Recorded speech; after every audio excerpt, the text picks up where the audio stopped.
بسم الله الرحمن الرحيم.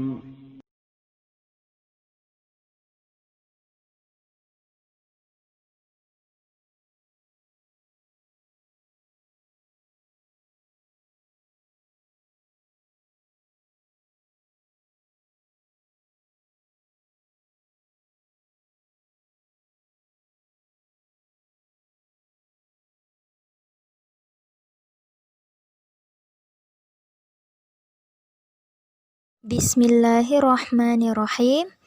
Assalamualaikum warahmatullahi wabarakatuh. Alhamdulillahi wassalatu wassalamu ala rasulillah wa ala alihi wa sahbihi ajma'in. Amma ba'du. Kaifa halukum? Ustazah harap kalian selalu diberi kesehatan oleh Allah agar bisa terus belajar atau menuntut ilmu yang bermanfaat. Amin.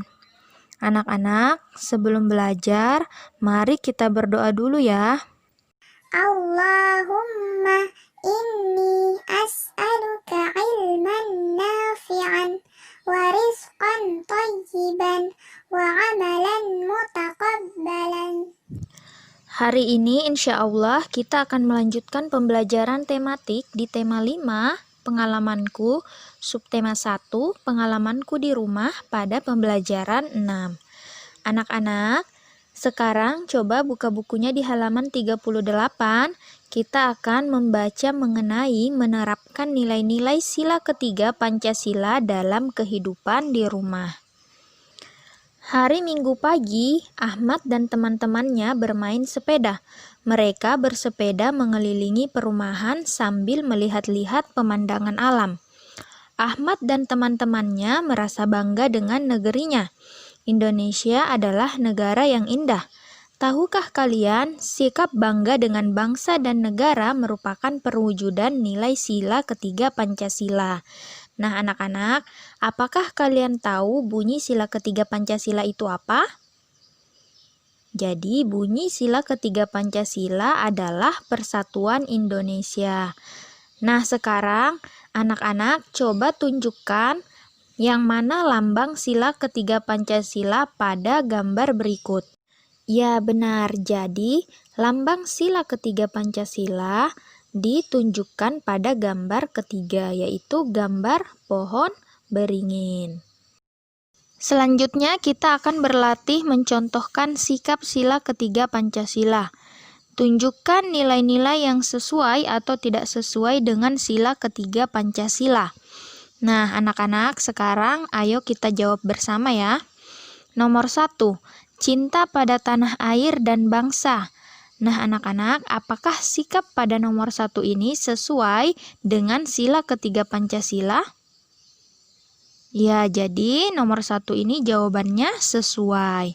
Kemudian nomor 2, menjaga nama baik bangsa dan negara. Nah, anak-anak, apakah ini sesuai atau tidak sesuai dengan sila ketiga Pancasila?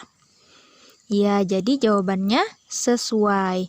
Kemudian nomor 3, merendahkan bangsa sendiri. Jawabannya apa, anak-anak? Ya, jawabannya tidak sesuai dengan pengamalan sila ketiga Pancasila. Kemudian nomor 4, ikut serta dalam ketertiban dunia. Apakah ini sesuai, anak-anak?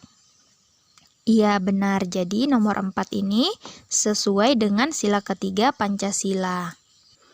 Kemudian nomor 5, membanggakan bangsa lain.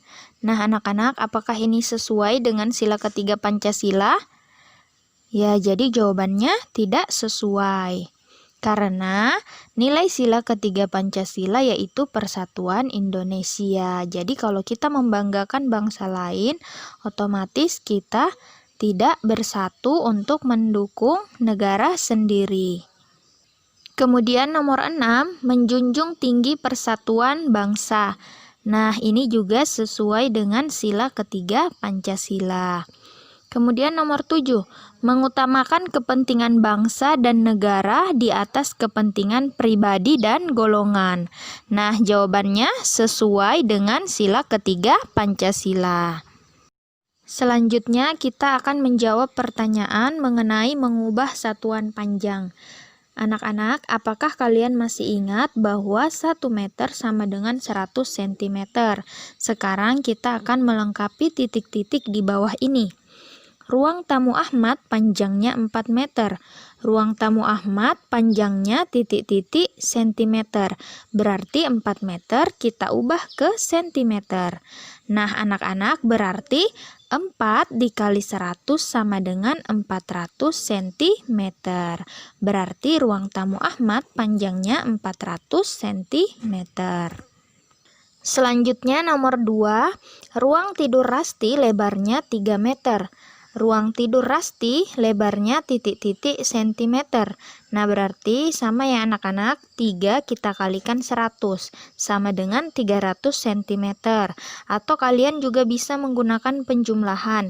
Berarti 100 cm kalian tambahkan sebanyak 3 kali, maka hasilnya 300 cm.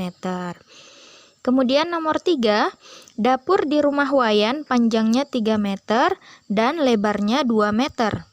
Dapur di rumah Wayan panjangnya titik-titik sentimeter dan lebarnya titik-titik sentimeter. Nah, berarti ada 2 ya anak-anak, kita disuruh mengubah panjang dan lebarnya. Nah, panjangnya 3 meter, berarti 3 kita kalikan 100, maka hasilnya 300 cm.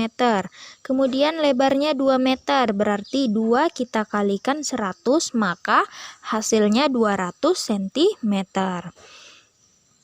Nomor 4, ruang makan di rumah Melani panjangnya 3 meter dan lebarnya 3 meter. Berarti ruang makan di rumah Melani panjangnya 300 cm dan lebarnya 300 cm. Kemudian nomor 5, kamar mandi di rumah Tagor panjangnya 2 meter dan lebarnya 2 meter. Kamar mandi di rumah Tagor panjangnya 2 dikali 100, 200 cm, dan lebarnya 2 dikali 100 berarti 200 cm. Jadi seperti itu ya anak-anak cara mengubah satuan panjang. Kalian harus ingat rumusnya bahwa 1 meter sama dengan 100 cm. Selanjutnya kita masuk di subtema 2, pengalamanku di sekolah. Nah, anak-anak, sebelumnya kita sudah belajar pengalamanku di rumah. Selanjutnya kita akan membahas pengalamanku di sekolah. Aku mempunyai banyak pengalaman indah di sekolah. Sekolahku bagus sehingga aku senang belajar di sana. Teman-temanku ramah sehingga aku betah sekolah. Ketika istirahat sekolah, aku bermain di halaman sekolah. Terkadang aku juga membaca buku di bawah pohon. Pengalaman di sekolah membuatku belajar banyak hal baru.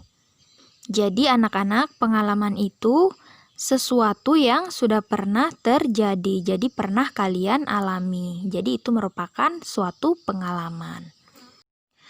Anak-anak, coba lihat bukunya di halaman 53, kita akan mengenal dan membuat karya imajinatif.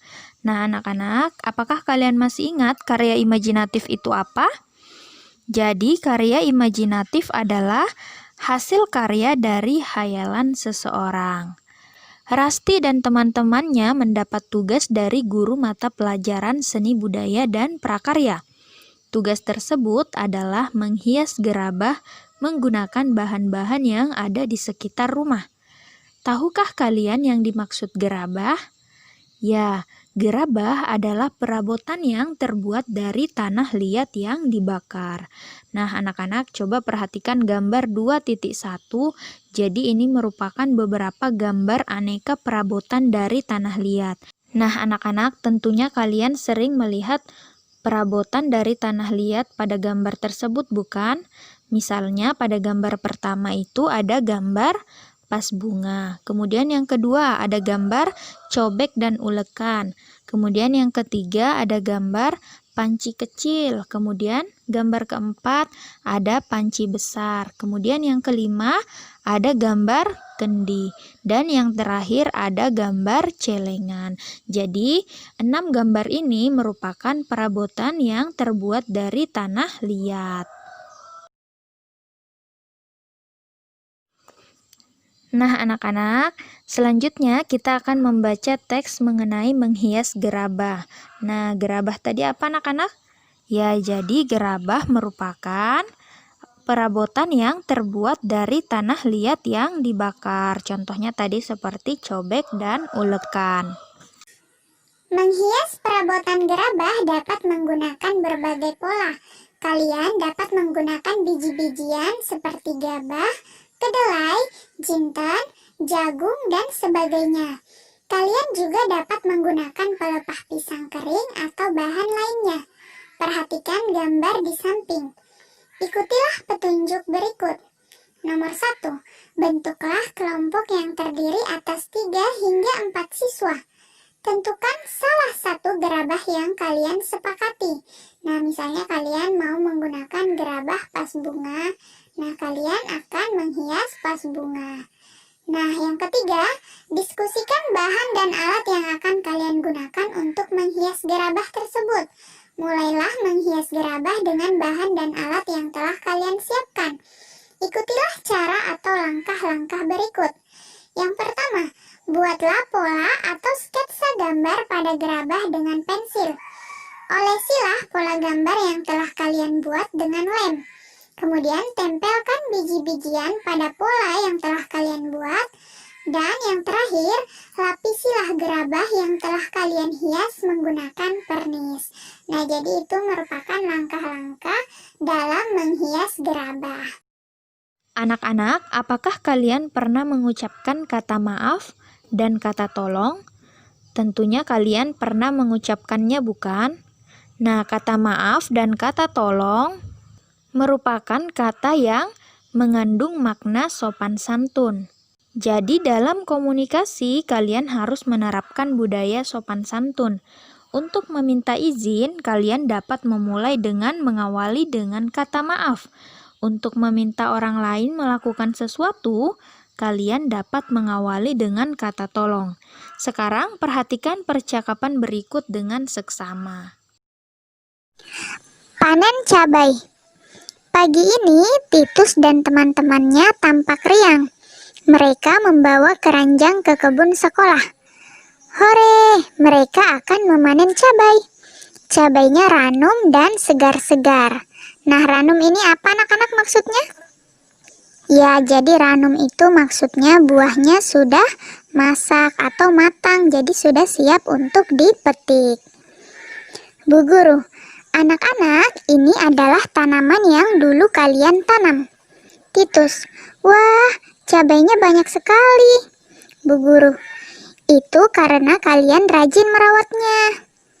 Melani, cabai kami kenapa kecil, Bu? Bu Guru, kamu sering menyiraminya tidak, Mela? Melani, kadang-kadang saja, Bu. Bu Guru, kalau begitu tolong disiram yang rutin ya agar tidak layu. Wayan, Bu Guru, Ana sering menaburkan pupuk di pot kami. Bu Guru, itu bagus, Wayan. Bagi tanaman, pupuk itu seperti makanan yang bergizi. Ana, maaf, Bu, apakah boleh saya nanti membawa pulang cabainya untuk disambal? Bu Guru, oh, boleh. Nanti kalian boleh membawa pulang cabai-cabai ini. Ana, wah, terima kasih, Bu. Bu Guru, sekarang ayo kita lanjutkan memanen cabai-cabai ini. Nah, anak-anak, pada percakapan panen cabai ini, apakah kalian menemukan kata maaf dan kata tolong? Nah, kata maaf ini ada di percakapan yang diucapkan oleh Bu Guru. Ketika Bu Guru mengatakan, kalau begitu tolong disiram yang rutin ya agar tidak layu. Nah, kata tolong ini merupakan kata sopan santun ya anak-anak. Jadi kalau kalian mau meminta tolong kepada orang lain, sebaiknya diawali dengan kata tolong. Kemudian kata maaf, apakah kalian menemukan kata maaf pada percakapan panen cabai? Ya, jadi kata maaf ada di percakapan yang diucapkan Ana. Maaf Bu, apakah boleh saya nanti membawa pulang cabainya untuk disambal? Nah, jadi Ana mengucapkan kata maaf di awal untuk meminta izin mengambil cabai. Jadi seperti itu ya anak-anak. Dalam berbicara kita harus menerapkan atau membudayakan sopan santun. Sekian dulu video hari ini. Semoga apa yang Ustazah sampaikan bisa dipahami dan bermanfaat untuk anak-anak semua. Amin. Sebelum kita akhiri, mari kita baca bersama doa kafaratul majelis. Subhanakallahumma wa bihamdik asyhadu an la ilaha illa anta astaghfiruka wa atubu ilaik.